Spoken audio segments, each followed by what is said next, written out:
Hi everyone, my name is Jonas Patzwall of Floyd Zadkovich. I am here in Mobile, Alabama right now. Here in the background, the port of Mobile with the Austell shipyard at the back here, where they built the US Navy littoral combat ships. It is slightly windy. Initially, I had planned to shoot this at the beach on my morning walk, but it was in fact so windy that the audio was impossible to follow. This is part of our series on tools and strategies for international businesses during this crisis brought about by the coronavirus. So today we're going to talk about Rule B attachments. Floyd Zadkovich, International Commercial Lawyers. I'm back here at the port of Mobile. By the way, right behind me is the Gulf Quest Maritime Museum, and we're not sponsored by them. We do not get any money for this, but I can fully endorse it. It's a fun place to take your kids. It is a lot of experiential learning about vessel operation and navigation, so it's definitely worth a visit. But now back to Rule B attachment under the supplemental rules to the Federal Rules of Civil Procedure in the US. All right, what is it used for? How do we use it? How does it fit into the tools and strategies for an international company in these times? Rule B attachment is based on the idea that if you have a maritime claim, you can attach intangible or tangible property of a vessel owner or your counterparty that you have a maritime claim against. You can use that to attach their property to obtain security for your claims and or obtain jurisdiction over them as defendants. It is in a way a companion to Rule C that is on vessel arrest, because they can work in conjunction with each other. Rule C gives you the right to arrest a vessel if you have a maritime lien on a vessel. It has to be that particular vessel. So let's say you have a maritime claim, a maritime contract, or a maritime tort.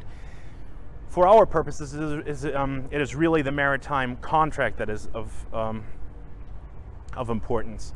For example, a charter party, a claim for a breach of a charter party, or you provided necessaries to a vessel, that contract is breached because it's not paid. And then you have a maritime lien on that vessel. What if that vessel is in a jurisdiction where you do not want to arrest? We handle international arrests not only in the US, but sometimes it is not a great idea to do it in that jurisdiction. Maybe you're looking to other jurisdictions to obtain security, and when you do, Rule B attachment can be a valuable tool. Under Rule B, you can attach intangible and tangible property of the vessel owner or counterparty. That means you can attach vessels, the bank accounts, accounts receivable. You can attach bonds and other tangible physical property. It is really only limited by the creativity of counsel, which means you have a lot of options, and options are generally a good thing. So what I'm getting at is the flexibility that you have under Rule B and the interplay between Rule C and Rule B, which is very helpful in these times where you are trying to obtain security for your claims and see what assets are available for that purpose. Now, we're going to talk about the elements of Rule B in just a moment. I just want to highlight that interplay is also what allows us to overcome some of the problems with Rule C arrests. For example, unlike many other countries, the United States do not allow in Rule C the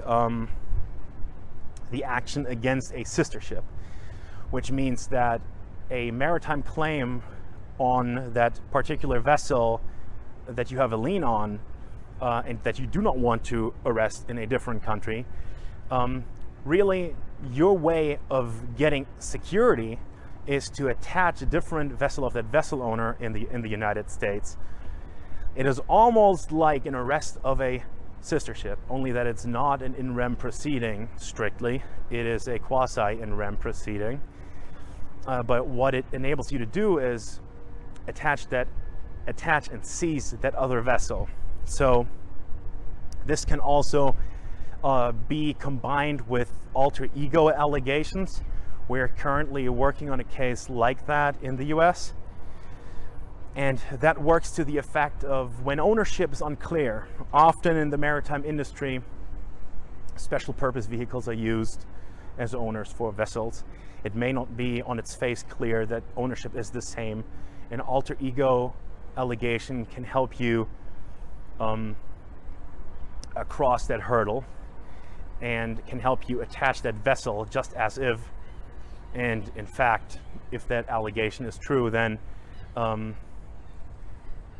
the basis that the vessel ownership is really the same among those two vessels, and you can attach a vessel that on its face may not look like it is under the same ownership, but it really is operationally and in terms of the benefits reaped.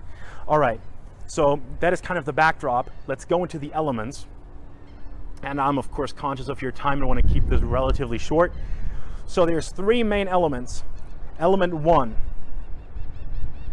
you need a maritime claim, as we have discussed, that is alleged by plaintiff with prima facie validity.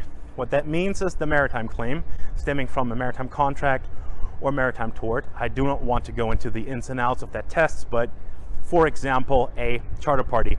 Under US law, maritime contracts span a wide array of commercial relationships. Not a shipbuilding contract, as we all know, but plenty of others, very important for our clients. And you need a maritime claim to successfully allege a Rule B attachment. And that has to rise to the level of a valid prima facie claim. What that means is not answered the same by all courts in the US. So there is some divergence there. All right, moving on to the second point, and that is that the defendant cannot be found in the district. That is a two-part inquiry. Cannot be found in the district for purposes of personal jurisdiction, meaning there is no minimum contacts. There is no systematic and continuous business activity in that district. And also, it is, that defendant is not available for service of process there. And the underlying idea is, if the defendant is there, sue them in court. Don't attach their property. All right. The third element is that the property has to be in the district, like a vessel calling on a port in a district, or historically, at least, EFTs passing through banks in New York. Now that mode of attachment was taken from us. On the other hand, there may be other ways to creatively find an equivalent. We have contemplated that freight can be, under certain circumstances, be held part of a vessel, and you can arrest in rem a vessel under Rule C. That may be possible for freight payments that pass through banks. If you want to discuss those options, get in touch with us. We're happy to discuss it. I think it goes a little bit into the weeds here for our purposes.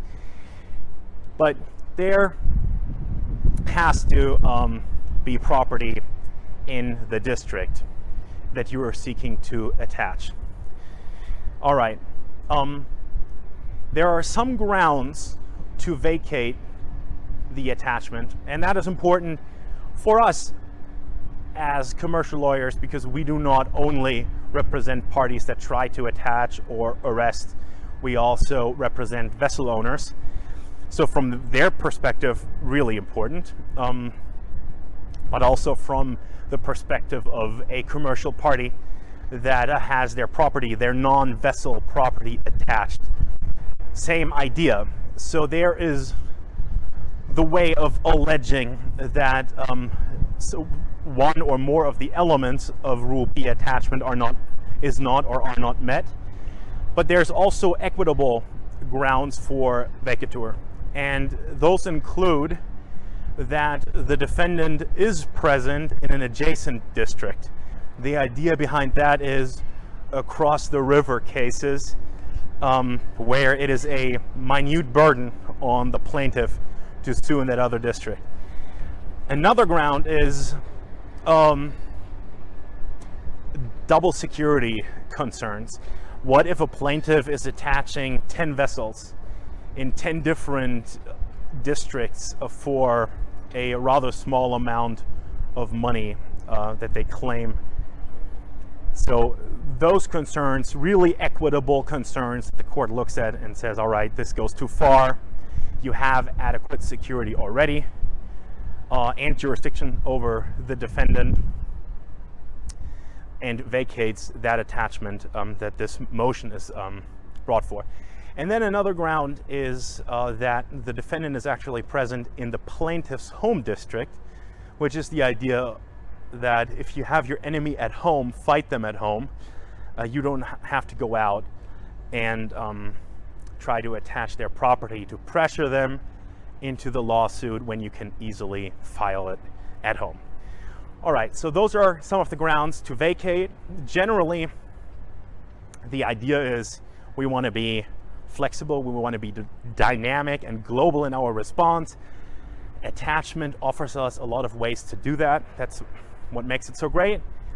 And if you have any questions about any of this, feel free to be in touch, right? Like this on LinkedIn, follow us on LinkedIn and or Twitter, whichever you prefer, and be in touch. Take a minute and give us a call. We're happy to talk through some ideas. And yeah, that is it from me. Please stay healthy, stay indoors as much as possible.